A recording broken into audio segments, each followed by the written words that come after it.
طيب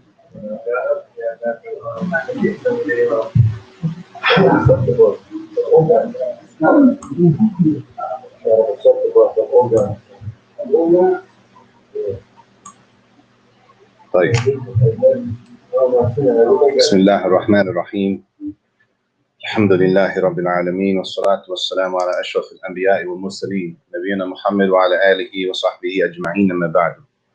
So we stopped last week. I don't know if you got to turn that up. That's loud enough? No. We stopped last week and we finished the Arkan al-Iman, the pillars of Iman. In the next lesson, which is on page 130, says the fourth lesson, categories of tawhid and the categories of the shirk. Aqsam al-tawhid wa aqsam al-shirk. This is, as the fourth lesson is the last lesson in the section of the book that will cover aqidah, that will cover the belief of the Muslim.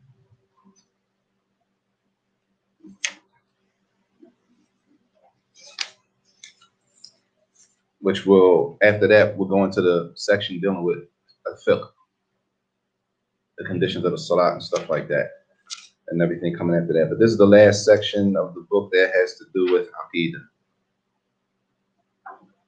Tayyib. And the previous section had to do with aqidah, the belief, or the pillars of iman, and also the shahada, the meaning of the shahada and all of that. All of that had to do was in the section of aqidah. This is the last section that has to do with the section of aqidah, which is a tawhid, which is usually translated as the oneness of Allah, the oneness of Allah. And the Shaykh rahimahullah, he starts off discussing, and some of this was already covered actually in the section about the shahada, the three different categories of it, tawhid. But this section is a little more detailed for some of it. Some of it is repetitive, but some of it is a little more detailed. So he says, firstly, if you have the English, the explanation starts on 131 at the bottom where it says explanation. I'm not going to read all that for the sake of time because a lot of it he's going to mention again in the explanation, so we don't have to read the same thing twice. He says that this lesson is connected to the three types of tawheed, oneness of Allah, because a lot of times we use the word tawheed, and some people don't know what tawheed is. But for example, it says here, the fourth lesson is the categories of tawhid, Tawhid, and the categories of shirk, Shirk. Assuming that the English reader knows what tawhid is and knows what shirk is. If a person who picks up this book doesn't know what tawhid is, right? Like a new Muslim, for example, somebody asked me, what's a good book for a new Muslim? Let me ask y'all, would y'all consider this a good book for a new Muslim? No? Yes? That's a book, Sheikh. He said yes or no. Would you consider this a good book for a new Muslim? He says no, he says yes. Anybody else? Yeah. It's opinion. It ain't no, this is an opinionated question, y'all. For every Muslim. Every Muslim. Jade. The information, it's an opinion. The information in here is for every Muslim. The information in here is for every Muslim. That's why we wrote the book for every Muslim. My question to you is, do you think this is a good book for a new Muslim? That's all. It's an excellent book. The book is Jade.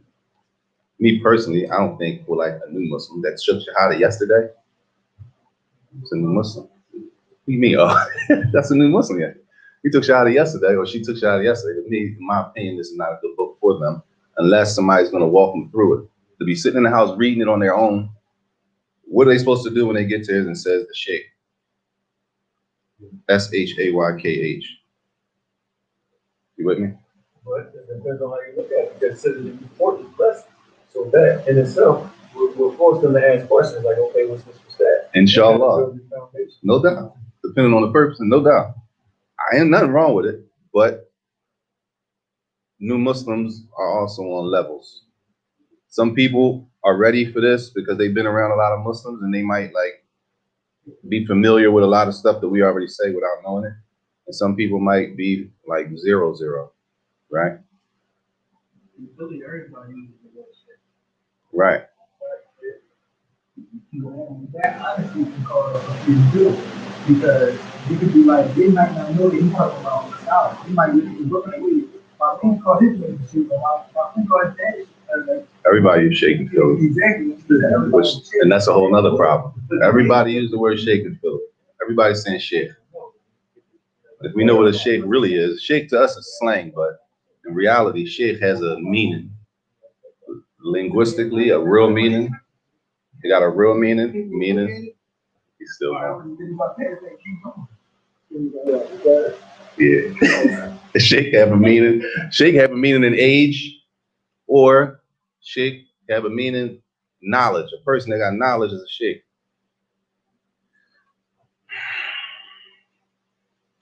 Real literally, like Arabic language. But with the custom of people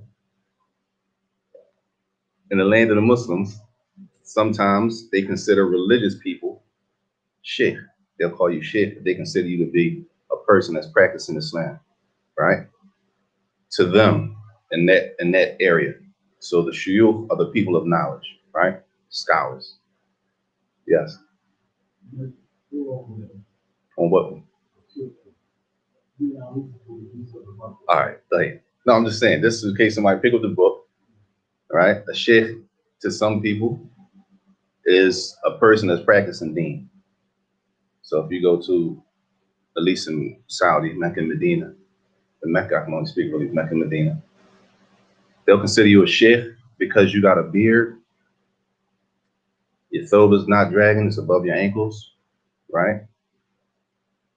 And you look like you're practicing Islam. So the people who consider you to be deenan, a good Muslim, they'll refer to you as a sheikh. Like a beard in the land of the Muslims, it means something. Like this, you on a whole nother, Islam is supposed to be on another level. And that's how people understand it. Everybody with me? The beard to us don't hold that much. Now you can have a beard and be, as we know, doing whatever you're doing, right?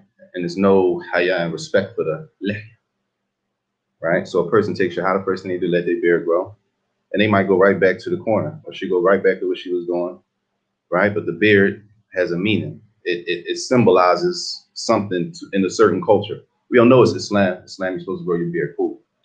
Depending on where you are, it's going to hold certain weight. I don't know where we're going with this because it ain't got nothing to do with this. I'm going to stop right there before we go too far. So here, point being, he starts off, rahimahullah, discussing that the tawhid that Allah created us for, he says, قَدْ دَلَّتْ نُصُوص الكتاب والسنة باستقراء والتتبع أنه ينقسم إلى أقسام ثلاث. How many categories of the tawhid? How many different types of Allah's oneness? That Allah is one, and what's famous is 3 different types of tawhid, 3 areas. We could break it down into 3 different things, as the ulama break it down.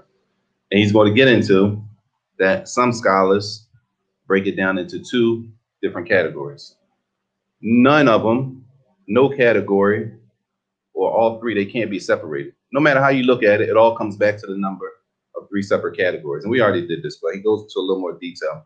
He said that the text from the Quran and the Sunnah, as he says here, bil-istiqra' wa tatabbu'.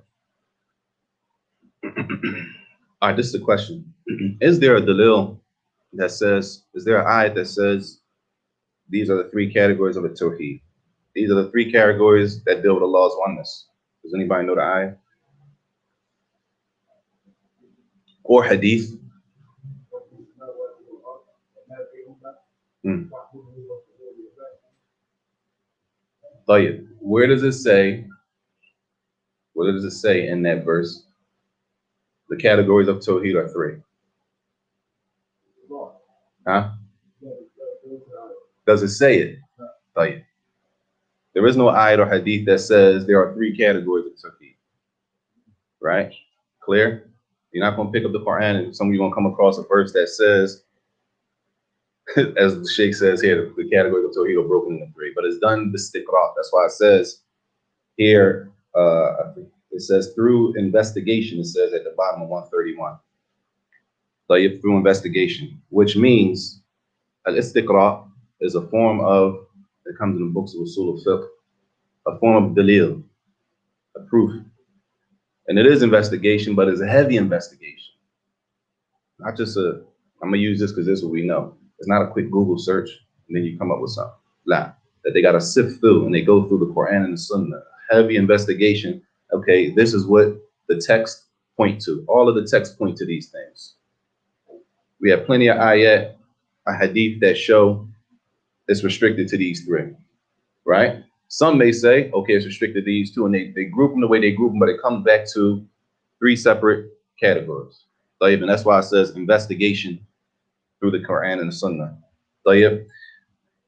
Those three are tawhid al-rububiyyah wa tawhid al-uluhiyyah wa tawhid al-asma wa sifat. Tawhid of Allah's lordship, that he is the only Lord alone. Tawheed, that Allah Jalla wa Ala is the only one to be worshipped, the only one worthy of worship. And Tawheed, the oneness in Allah's names and his attributes. He says these three cannot be separated. Meaning, a person can't just believe in Allah's oneness as far as him being the Lord and the creator, right? And then worship other than Allah, or worship Allah and worship other than Allah with Allah. That they all are connected and they can't be separated. Clear? He says here, belief iman al-abd bi rububiyyatillah wa asma'ihi tabaraka wa ta'ala wa sifatihi yastalzim an yukhlisa al-ibada kullaha lillah. If a person believes in the oneness of Allah's lordship, that Allah is the only Lord, he's the only creator, right? And everything that is going to get into when it comes to Allah's lordship, al-rububiyyah. If a person believes that and they believe in Allah's names and his attributes, right? That he is al-Basir, the all-seeing, as-Samir, the all-hearing, al-Hakim, the all-wise. If a person believes all that, then it's mandates and it obligates the person. A person is obligated, knowing those two, that they have to worship only Allah. They can't know all of that. It's not allowed. You know all of this and then you turn and worship something or someone from the creation. Clear? So yeah, he says some of the scholars, and he goes into an issue about some say that it's only two. And we'll read this just for the sake of majority. I think probably the majority of the books that we might be familiar with may usually say three. Is that correct? That's fair. Is that a fair assessment? So yeah, he says some of the people, the scholars, people of knowledge say that it's two categories. So the two categories, they break down basically. Right now we say there's how many categories? Three. Okay, they say it's two categories and they put the same three categories. They put two of them under one umbrella and one under the other umbrella. So it still comes out to be the same three categories. So yeah, what's the difference? They say two of those categories, the benefit in those two categories is knowledge.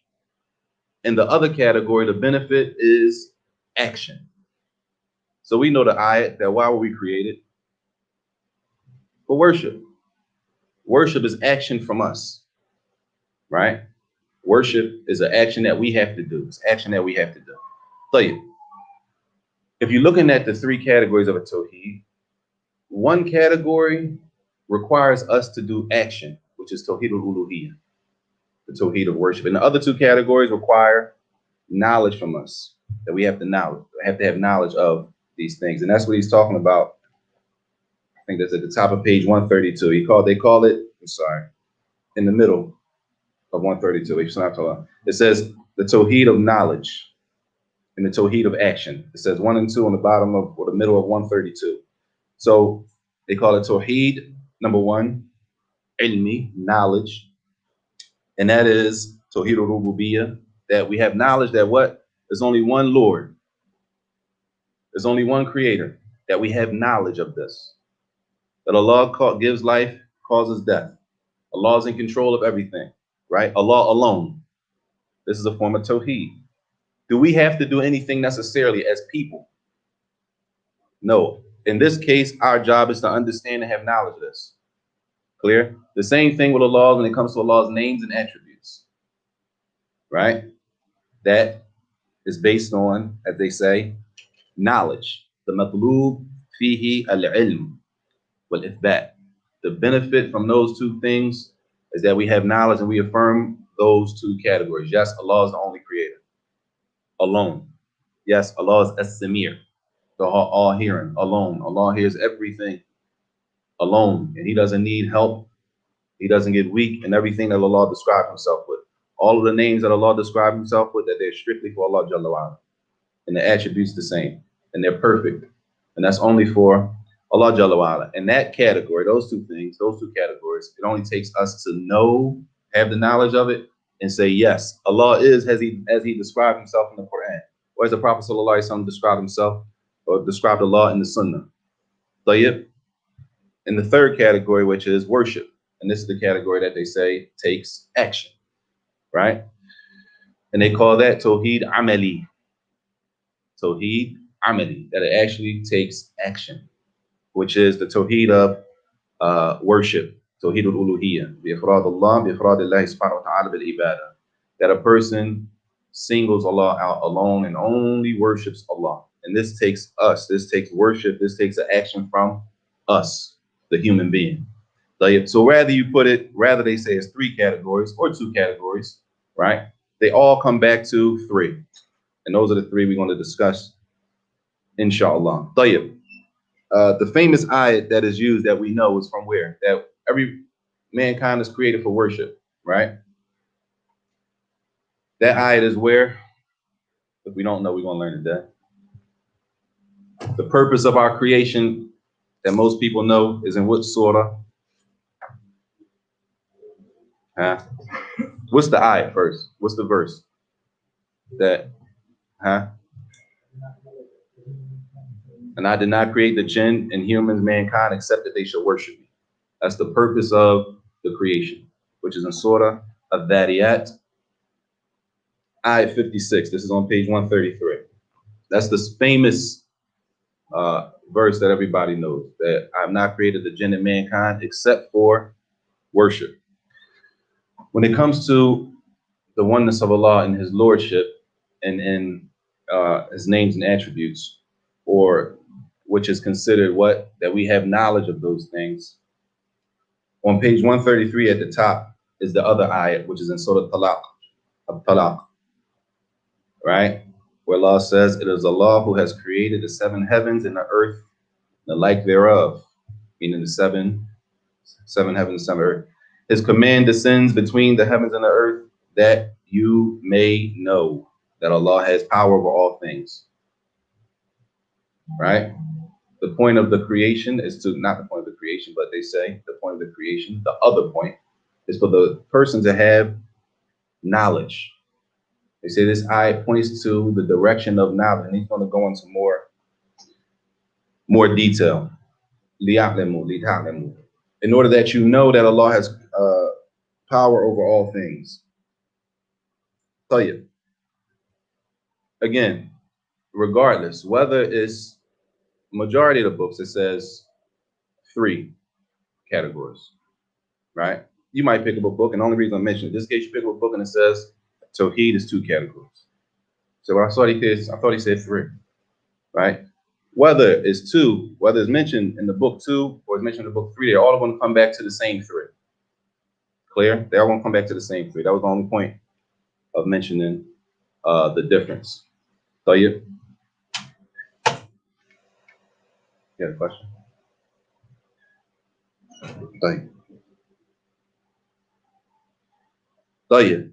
So again, how do we know it's three categories?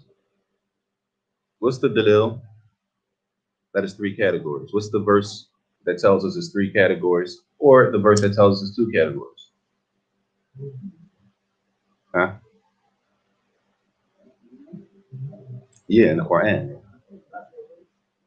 There is no verse that says that literally. When I say, y'all, there's no verse that literally says there are three categories. Clear? There is no verse that literally says there are two categories. So the question is now, well, how did they come up with this that it's three categories? Huh?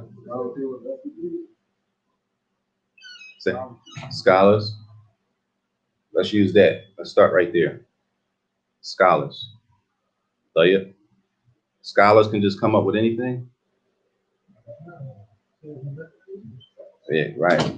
Scholars did what? We gotta say, we can't just say the scholars. We can't, scholars said that. They can come up, they can just come up and say stuff. They had to investigate. What did they investigate? The Quran and the Sunnah, as we say, with a fine-tooth comb. A heavy investigation. And once they do that, which is called an istiqra, and here it says investigation, that's how you translate it in the book. Investigation, a serious investigation, not a light, quick Google search. Right? It's books and books. So we don't know, there are more books of hadith than just Sahih Bukhari and Sahih Muslim.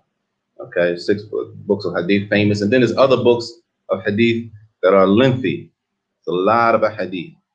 So yeah, we got the 6 books that are famous, and then just one book after that that's long as the Muslim of Imam Ahmed. By itself is, depending on the print, maybe 30 or 40 volumes by itself. And then there's other books of hadith. So they have to do a search. It's not just a quick, let me look this up. So it's a search, and they go, okay, the dalil that we found in the Quran and Sunnah, they come and they point to this. So yeah.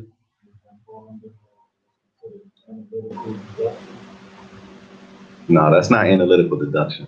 That's qiyas. Analytical deduction is qiyas, which is another dalil. That's another type of dalil, because dalil is more than the Quran and the Sunnah. After the Quran and Sunnah, we have what also? Consensus, ijma of the scholars, and analytical deduction, qiyas. And these are the ones that the scholars agree. Then there's a whole nother section after that are under the chapter of dalil in Islam. But the scholars might all agree, not all agree on them, but many of them use them. And one of them is al-istiqra, which is translated investigation, as it says in the book. So if we say, how do you know that there are 3 categories for Allah's oneness? We say that the scholars have explained through investigation and heavy investigation and research, that the research in the ayat, the Quran and the Sunnah point to, that is 3. And some have come up with 2, but again, it all comes back to 3. طيب.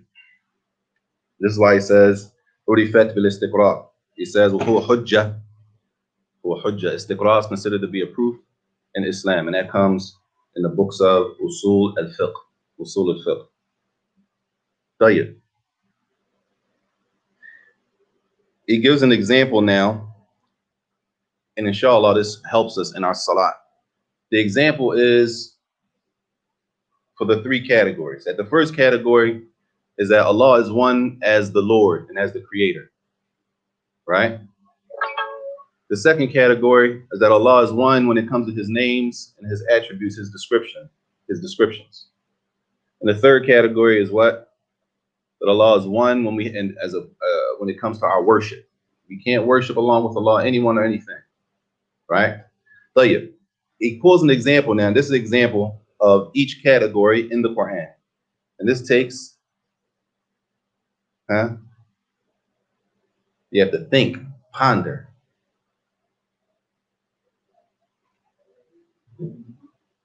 I didn't ask questions. I'm saying for the scholars to be able to pull this out and understand the ayat, it takes thinking. Like sometimes we just reading over stuff and without thinking about it. A lot of times when we say, how did that law come, or how did that rule, and what makes it sunnah? What makes it haram? What makes it obligatory? Right? It has to be pondered and looked at. And there's some things that are clear and some things take a little more thought. طيب. So he says that the three types of tawheed are mentioned in Surah Al-Fatiha. Now again, right now we're just using the basic translation of the words. Allah's lordship, and it's just a point. This is right here. If I'm a new Muslim, I'm just saying. If I'm a new Muslim, it says number one, tawhid, Tawhid, ar-rububiyyah. If somebody took shahada yesterday, the expectation is that they, you know what I'm saying? It might need to be a little more, some things, not that you can't put the Arabic, but you might want to put the English in there just to make sure anybody pick up the book and get a benefit from it. Because I remember reading the books, and if I didn't understand, it's discouraging. I might put the book down. I can't. And then they end up not reading the book at all. With all of the benefit in here, that could frustrate a person when they put it down and they don't continue the book. Tell you. So the three categories in Al-Fatiha. He says, number one, the first ayah in Surah Al-Fatiha, Alhamdulillahi Rabbil Alameen. All praise is due to the Lord of all that exists. He says this is an example of what? What category of Allah's oneness? Huh? All praise and thanks be to Allah, Lord of all that exists. Al-Rububiyyah, Allah's lordship. This ayah points to, this is just one ayah. Of course, because the book is summarized. This is just one verse from the Quran that points to Allah's lordship. Yes. Good question. Does this ayah point to the fact that we have to worship Allah alone? It says, all praise and thanks be to Allah, the Lord of all that exists. If it does, how? So, okay, all praise. I'm listening. How? If we say yes, how? Okay, so what does that mean? How does that?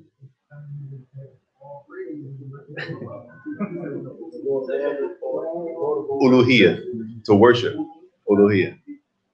He already said Rububiyyah, so he asked, can that be a proof for Uluhiyah?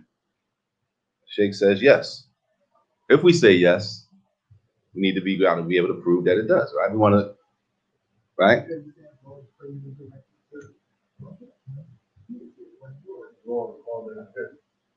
So my question is, if we say that, where does the worship part come in?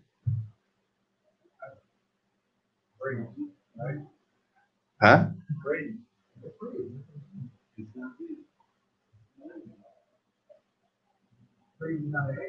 Yeah, praise is action. Tell you. Well, that's what you gotta say. You can't, when I ask you a question, right? You can't just read the ayah back to me. The ayah says, all praise and thanks be to Allah, Lord. You say, yeah, all praise is to Allah. You gotta explain, okay, praise is an action, right? Praise, athana Allah, is ibadah, is worship. That means you gotta know what worship is. That's a whole nother conversation. But you know what I'm saying? You gotta give some detail. Praise is an action, and all the praise, that ibadah, must be for Allah only. You with me? Just tell me the ayah back there. You know what I mean? Like, the next verse he says, Ar-Rahman Ar-Rahim. Well, I'm sorry, he says, Ar-Rahman Ar-Rahim Maliki Yawmiddin, which is what category of Allah's oneness? Ar-Rahman Ar-Rahim Maliki Yawmiddin.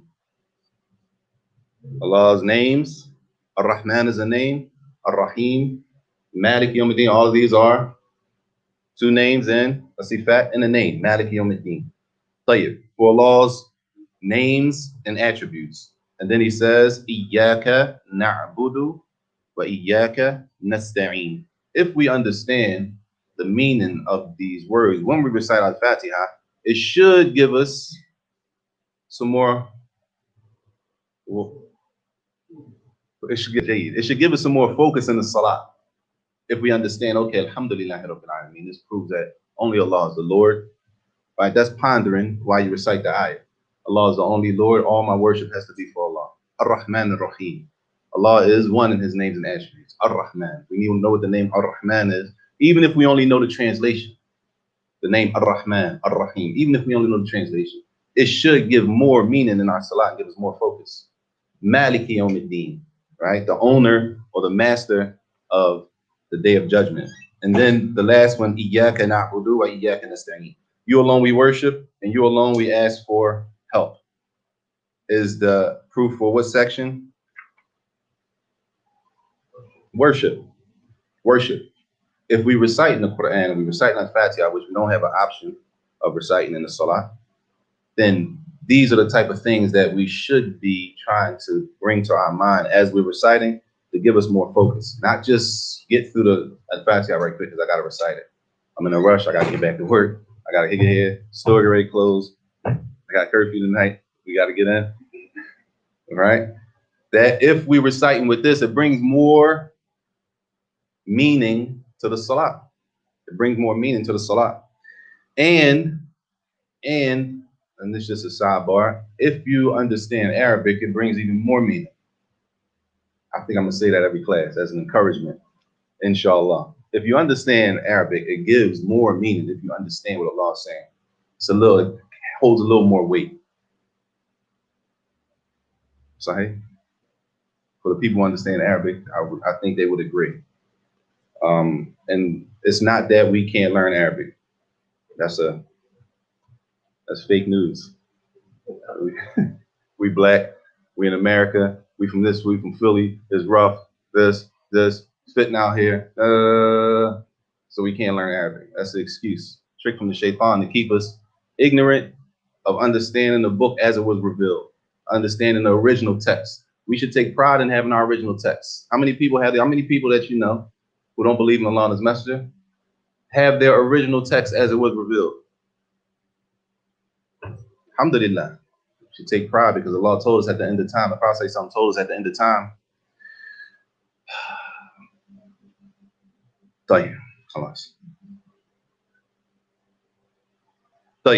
Now he goes into more detail as it comes to the tawhid of worship, Allah's oneness when it comes to, His Lordship, tawhid al-rububiyyah.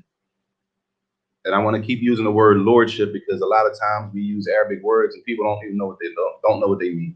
It would have been better just to say it in English and know what it means than to just say it in Arabic and don't know what it means. Right? There's no condition that you have to say the word in Arabic for you to be right. As long as you understand the concept. Majority of the Muslim world are not Arabs. Right? The majority of the Muslim world are not Arabs, which means it's possible people recite the Quran and don't understand what they recite. It's possible, y'all.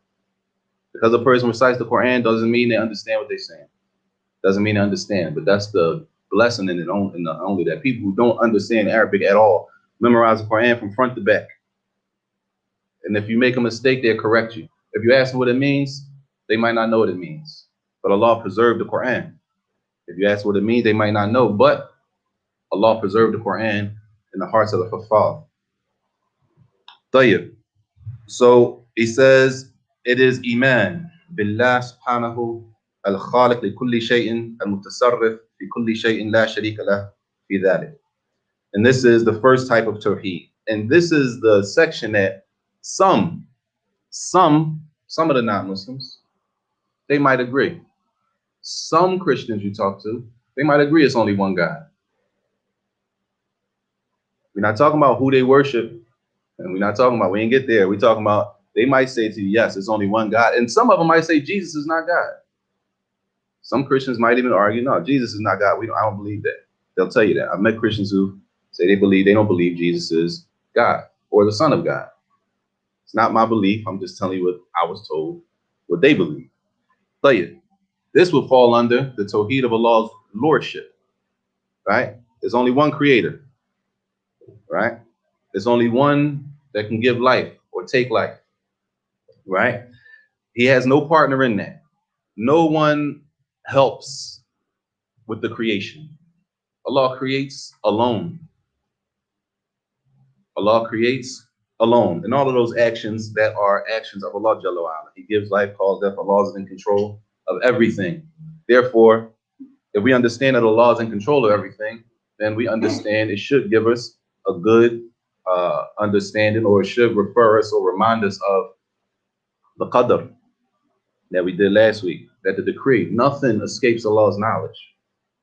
We're not people of luck. We're not people who consider you lucky.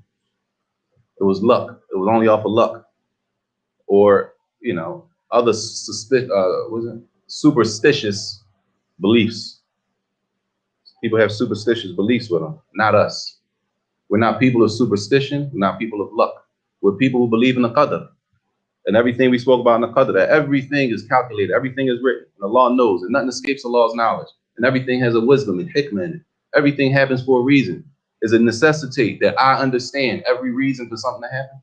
It doesn't necessitate that we understand everything. What we do understand is that, as many non-Muslims will agree, many, as they say, Allah doesn't make mistakes, right? They'll agree. They'll agree. God don't make mistakes, right? So some things we will agree in. It'll be agreement. But you got to pay attention. Where does that fall? That agreement falls under the section of lordship, right? And he says here that this is not enough. هذا لا يكفي لأن يكون المرء موحدا. This is not enough. To only believe that there's one creator is not enough for a person to be a Muslim. Everybody hear me? For a person, they say it's only one creator, one God. That God makes the sun come up and the moon go down, has turns the earth to spin, gives life, causes death. He's in control of everything. If a person believes that and they stop there, it's not enough for them to be a Muslim. Why? And he says specifically here, وَلَا يُنْجِي مِنْ عَذَابِ اللَّهِ. And it doesn't save them. That belief alone is not going to save them from the punishment of Allah Yawm al-Qiyamah, on the Day of Judgment. Right? But they have to come with the other categories. Why? Why is that not enough, y'all? Why is it not enough for a person to be a Muslim just to say that, just to believe there's only one creator? Tayyib. More than that. He said, because they have to believe the Prophet is the last messenger? Jayid. Huh? Yeah, separate ourselves from too far of a Muslim. Meaning that first and foremost is a lot. So that from everybody else. Salat is an action. Stay with the belief. A person believes that there's only one creator, only one God gives life and causes death. One God is in control of everything. He makes it rain, it makes it snow, makes the seasons change, makes the earth spin on the axis. You believe the person you're talking to, they believe all of that. It's not enough for them to be a Muslim.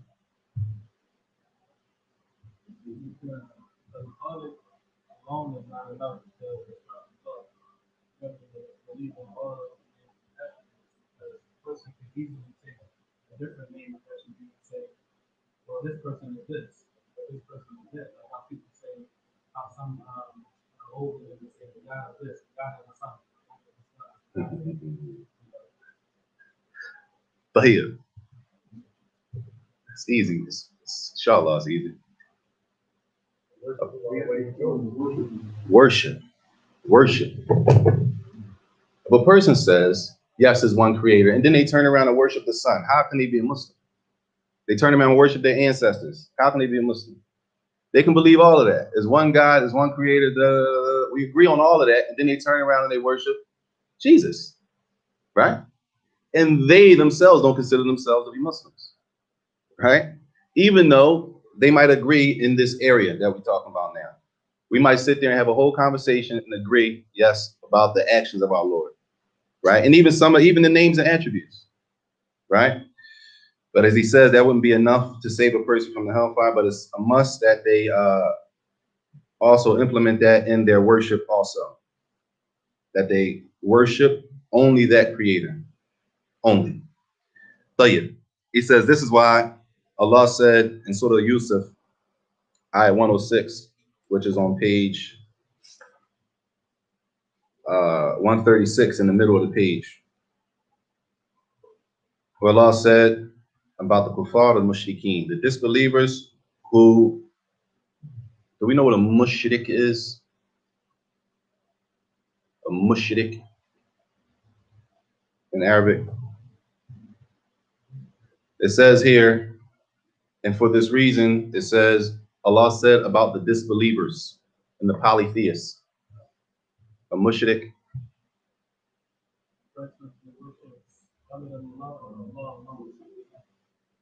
Jay.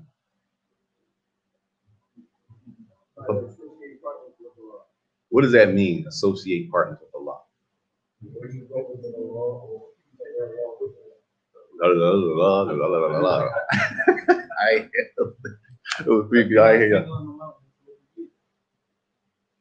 I don't know nothing, y'all. I'm starting from scratch.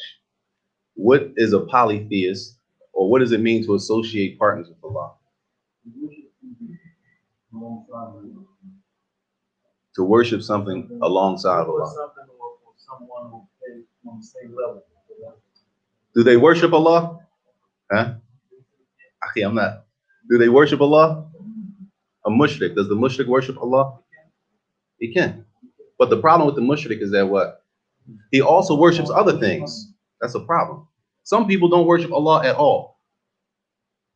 Some people who if you use the word in English, if you use the word disbeliever, a person disbelieves Allah and disbelieves in the Messenger. Tell you, they're not all the same. All of the disbelievers are not the same. That's why some of their meat is permissible to eat, and some of their meat, y'all, is not permissible to eat. Some of their women is permissible for us to marry. We can marry some of their women, even though they're not Muslims. And some of their women, we're not allowed to marry. They're not all the same. Tell you, some of the disbelievers, they worship Allah, but they'll worship something else too. Clear? That's the mushrik, that they've made a partnership. They don't just worship Allah alone, they worship something else along with Allah. So Allah said about that type in Surah Yusuf, He said, وَمَا يُؤْمِنُ أَكْثَرُهُمْ بِاللَّهِ إِلَّا وَهُمْ مُشْرِكُونَ. Right? Meaning, he says here, يُؤْمِنُونَ كَمَا قَالَ ابن عباس رضي الله عنهما وغيره. يُؤْمِنُونَ بِاللَّهِ رَبًّا. That they believe in Allah, that He is the Lord, the Creator, the Provider. They believe that. Right? Who are they talking? Who is Allah talking about?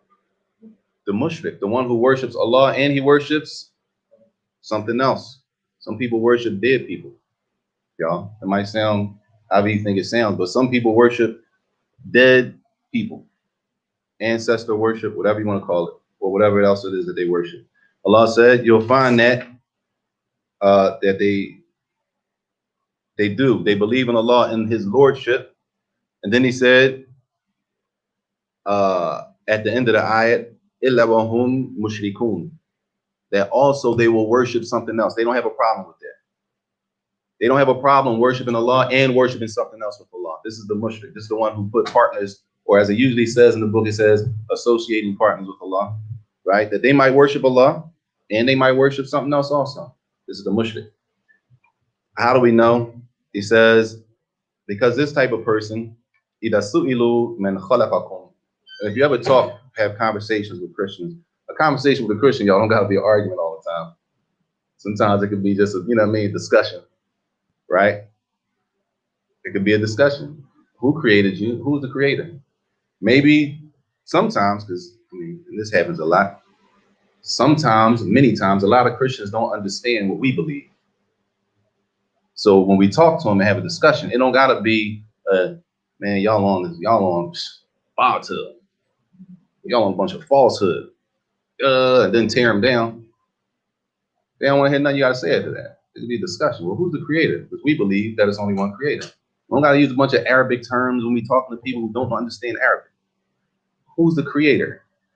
It's only one creator. We believe it's only one creator. Do y'all believe? Oh, y'all believe it's one creator?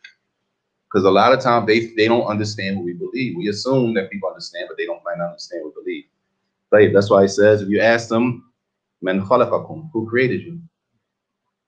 Who created the heavens? Who created the heavens and the earth? They might agree. A lot of times they don't. But this is good conversation because it make them, at least, as we say, get the wheels turning, make them think. Right? Who wakes you up every day? They say God. Do they have to say Allah? These people who don't believe in Allah's messenger. They say God wakes me up every day. Thank God. Right? Now who they talking about? We got to get to that. All right. Who gives death? Who gives birth and all that kind of stuff. In these areas, a lot of them, I've seen all of them, but many people will agree, even if they're not Muslim, they'll say God, it's only one God. Right? So in this case, we might agree in this section of it tawhid, in Allah's oneness. Yeah, yes, there's one Lord and he does all this, and they might agree with us. Right? This is not enough though. And they themselves will not consider themselves Muslims based on that. A Christian who believes that will not consider themselves a Muslim based on that, even though we agree. They're not going to say, oh, well, I'm a Muslim. You believe it's only one God? Or you really a Muslim? It takes more than that, right? It takes a little more than that. And that's why Allah said about the mushrik that they worship Allah and they worship other than Allah, along with Allah. And that's not a person who can be considered a Muslim, because the Muslim, right, has to worship Allah alone with no exceptions. There are no exceptions where we have the exception we can worship other than Allah at no place in time. There's no exception where we're allowed to worship other than Allah, ever. And this is a tawhid al-uluhiyyah, which you didn't get to, which is kind of long, so we probably want to do that next week, inshallah ta'ala, the second section. That one's kind of long. Any questions before we stop? Yes. Lastly, before we stop, it's a discussion of, a lot of times, y'all, we need to be careful about the terms we use. We don't have to use it. If we don't know Arabic, it's fine. Not like that. Not it's fine like you shouldn't learn Arabic. It's fine like you don't have to force people, like, just use the term, especially when we're talking people who don't understand, we understand. Use stuff so that they understand what we're talking about. It's fine. You're telling somebody about uluhiyyah and rububiyyah, they looking like, what's that? Right? Just give it to them simple and plain, because the people that we're talking to, or the people that we live around, or the people that we work with, also, they're on different levels. Everybody's not on the same levels. Not all of the people that we're talking to who don't believe are the same. They don't all have the same belief. So we don't want to talk to them assuming we know what they believe. They might believe what we believe, and they don't know it because they don't know our belief. A lot of students find it problematic telling people that when other Muslims are students the word of God, they feel like it's taken away, like you're trying to come down. Can't say the word, but is it problematic to use God? I don't know. I mean, I'll say this. We're Muslim and we know Allah's names and his attributes. If you're talking to a person who doesn't understand that language, my question is, what's the alternative? That would be my question. I don't really know the issue that they talking. They saying they saying you can't call Allah God.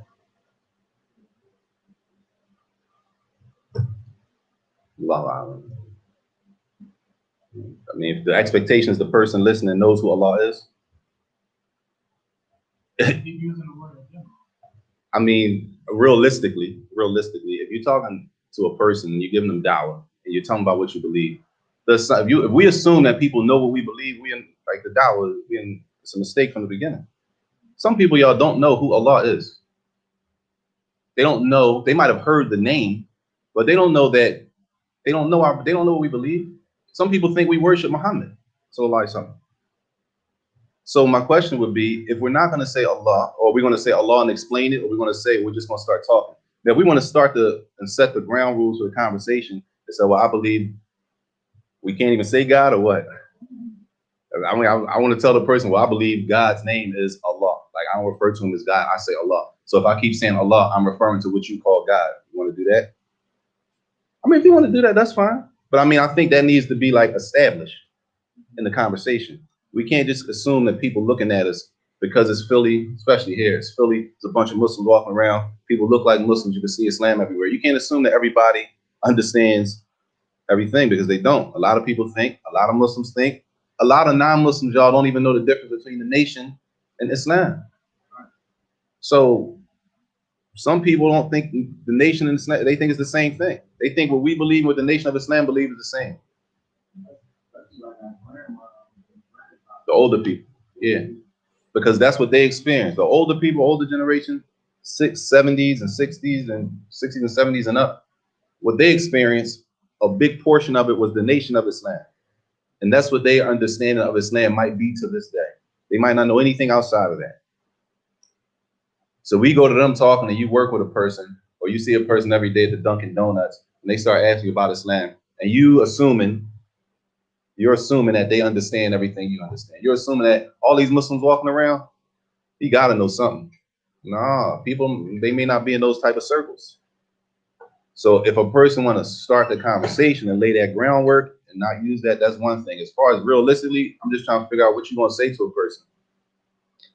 Because when you use terms that people don't understand, it could be a turnoff. It could be a turnoff. I don't know what you're talking about. You keep saying these words like now, like, who you trying to play me? I don't know what you're saying. I don't know what you're saying. What are you talking about? Like, what does that mean? And that's assuming the person's going to ask you what it means. You know how we are. Some people don't want to ask questions.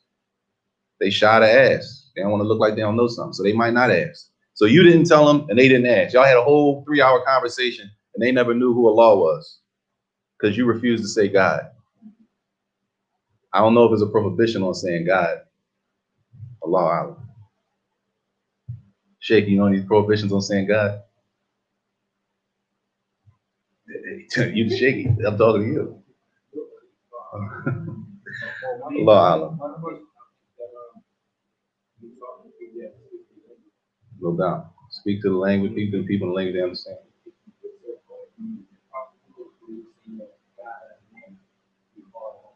Mumtaz.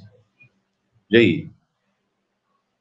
We assume, like I said, you get to the point where they get comfortable and then you tell them, you know, God has names, right? They might not know that Allah has names. Sheikh. Right? They might not know that Allah has names. Allah has names that he told us. How do you know about these names? Well, Allah told us his names in our book, the Quran. He told us his names. So he told y'all his names? Yeah, he gave us the name. We don't have to make up names. We don't have to make up anything about Allah because he already described himself to us. So we don't have to make up anything. We don't have to shoot from the hip on anything. We don't have to get creative. All we have to do is read. Right? My question will be, and this is just, I guess, my opinion, correct me if I'm wrong, but I guess if you go to the origins of Allah's name linguistically, right? Uh-huh. And out of it came from Al-Ilah, right? Allah, the name Allah, yeah.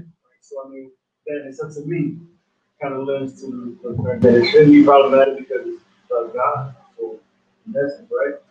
I mean, it's a translation. I really try not to get caught up in translations, but because now it all depends on. Yeah, don't like people using the word God. I mean, how you going to translate Al-Ilah? If you get into the Arabic definition of Al-Ilah and the meaning of it, and then you're talking to people, how you have to be able to express that to them. Whatever it says in the Arabic that you're talking about, when you turn around and talk to a person in their language, whether it's English or Spanish or whatever it is, you have to be able to express what's in Arabic to the person. What are you going to say it in Arabic to them and make them, you know what I'm saying? So my point is this. What is Ilah? What does that point to in the English language? Yeah, amongst Muslims. He's saying that some Muslims have a problem with people using the word God. So the thing is, what are you going to say to make the person listen and understand? You dig what I'm saying? The asl of the word, Al-Ilah, Allah's name, is an Arabic term. The word is Arabic. So now, how do you express the meaning of that word that's in Arabic, and the meaning is in Arabic? How do you express that in English to a person to at least give them an understanding of what we're talking about? And that's why people use the word God. That's probably the closest. Now, if you want to make an exception and then go into detail and all that, like you said, then that's something that can be done. I don't know of any prohibition on using the word God, though. Allah Alam. I don't know about all that. God with a capital G and God with a lowercase d. I don't know. The lowercase g. Allah Alam. I think we were saying that was my argument. Affirmative, what you're saying. That's why. One thing, what's important is to use the Islamic, how do you say it?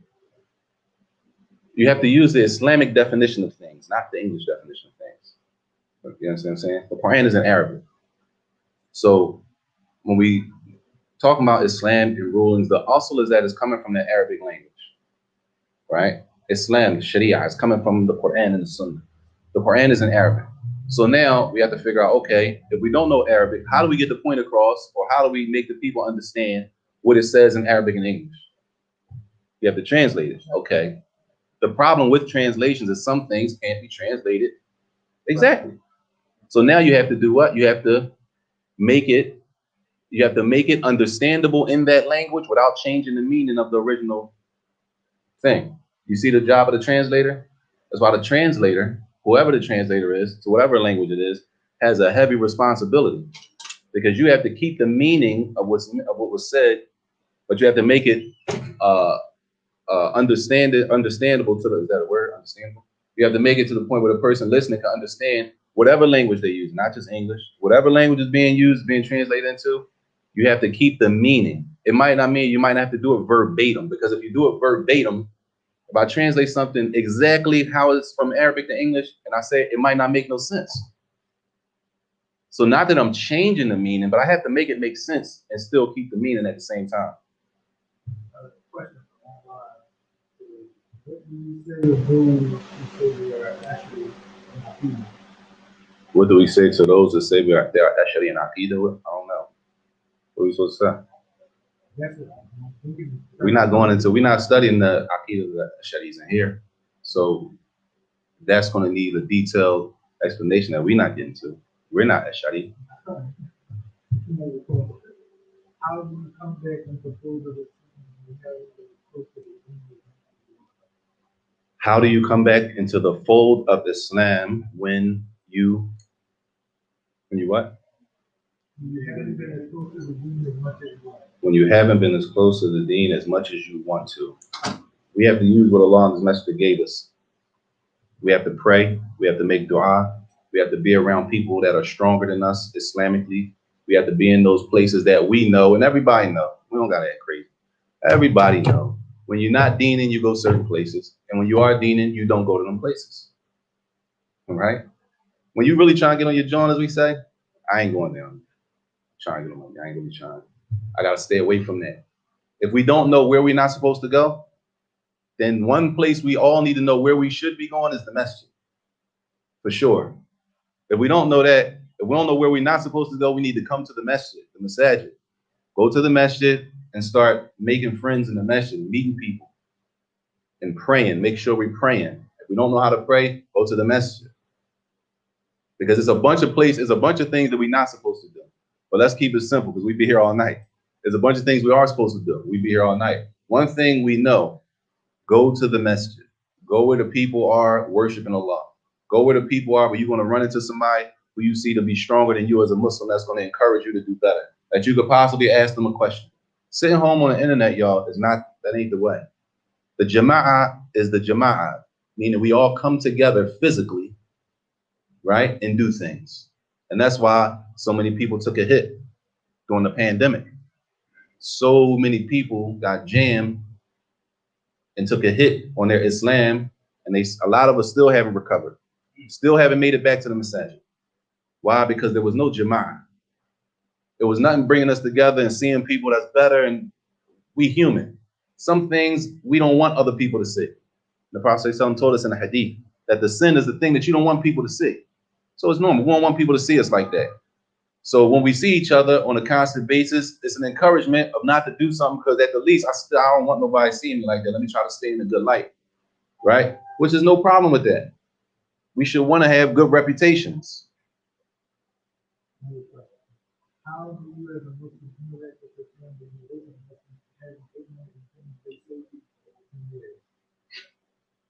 How do you interact with your family? They're ignorant towards you because you're a Muslim, and they've been ignorant for over 10 years. You read the seerah of the Prophet, read the Prophet's life that he dealt with it. We're not dealing with nothing new, y'all. People were ignorant towards the Prophet, his own family members. We're Muslims. We behave and we get our direction from the Quran and the Sunnah, right? We be patient. Because they ignorant, don't mean we got to be ignorant. It don't mean we got to get trampled all over either.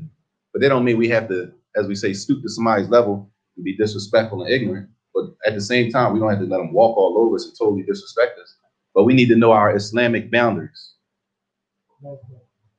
That shit, I wasn't finished. No, I'm going to go ahead. Stuff a sweatshirt. Yeah, this one got to come down to the center, man. Naeem got it. Like what? Naeem got him down at the center, inshallah. Tell you. That's it. Where did you live in Nigeria where there's nothing but good out in the masjid, in the local masjid? You live in Kenya, don't pay a meeting to get to the masjid. If you live in a masjid, there's only bid'ah in the masjid. But the local masjid is on bid'ah. Astaghfirullah. Yeah. You just reading the question. How do you get? It's assumption. All right, this is assuming the person knows what a bid'ah is. Now the next question is, because they practice bid'ah, like what is that? You can't pray behind them? What kind of bid'ah they on? They bid'ah, they not Muslim no more, they bid'ah. We talking right now, y'all. This is what I'm talking about. Right now we talking as if everybody watching or everybody listening knows what bid'ah is. You dig what I'm saying? But for the questioner, you have to understand bid'ah, number one, and the levels of innovation. Number two, and what is the bid'ah, number three, or you just heard it from somebody, or even if you're sure that it's innovation, either A, it's real easy, y'all. Either A, they're practicing innovation and they're still Muslims, or B, they're practicing innovations and they're not Muslims. The people of the Sunnah, Ahl Sunnah, if they're practicing innovation and they're still Muslims, meaning what they're doing doesn't take them outside of Islam, you can pray behind them. You go pray and go mind your business. If they're practicing innovation and it takes them outside of Islam, then that means what? You can't pray behind a non-Muslim. So if that's the case, you don't go there. I think you just described